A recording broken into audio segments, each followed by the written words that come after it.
Les médias français n'ont pas bonne presse auprès des Français eux-mêmes. Nous l'avons maintes fois dénoncé dans nos éditions, la presse française vue de Moscou est une presse partiale, mensongère, manipulatrice et totalement soumise à ses propriétaires de grands groupes de banques ou des complexes militaro-industriels.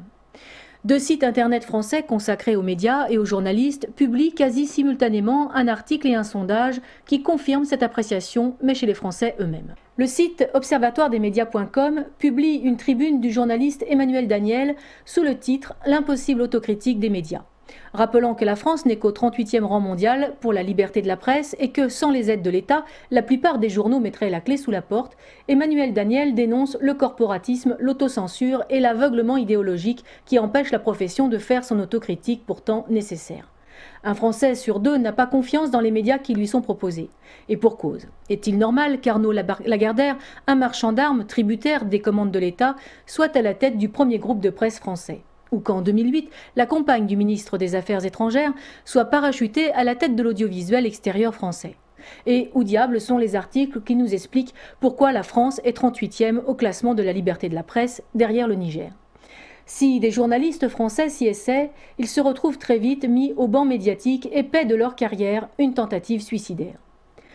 On pourrait donner l'exemple de Pierre Carle, qui a réalisé plusieurs films critiques sur la presse française et qui n'a été diffusé que sur la chaîne belge RTBF, faute de trouver preneur en France.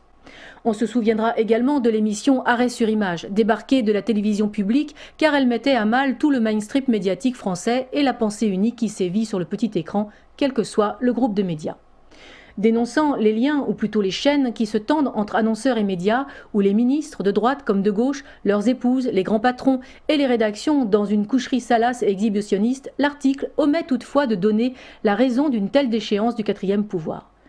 Il n'est plus là pour informer, pour équilibrer les pouvoirs exécutifs, législatifs et judiciaires, mais bel et bien pour donner le ton de la pensée unique, le là du politiquement correct, pour répercuter auprès des masses grouillantes les décisions prises lors du dernier dîner du siècle.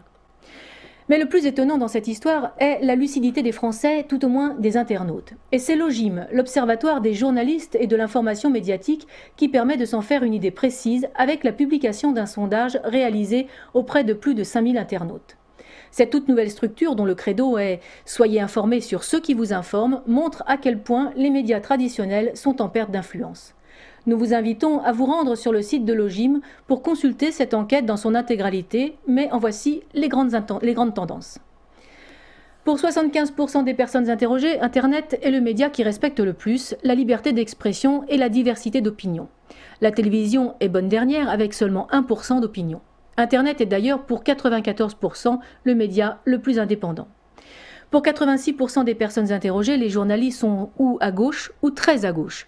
Au fil des années, 85% des personnes interrogées estiment que la liberté d'expression se dégrade. 89% des personnes interrogées considèrent que les journalistes sont complètement déconnectés des réalités. Pour 94%, les médias sont peu ou pas indépendants. Et les principaux facteurs qui nuisent à cette indépendance sont le conformisme idéologique à 60%, les pressions politiques à 22%, la course à l'audimat pour 13% et la pression des annonceurs à 5%. Et pour le côté people, les couples journalistes politiques dérangent 78% des internautes. À la lecture de ces chiffres, on se dit que ProRussia.tv a de beaux jours devant elle. Merci.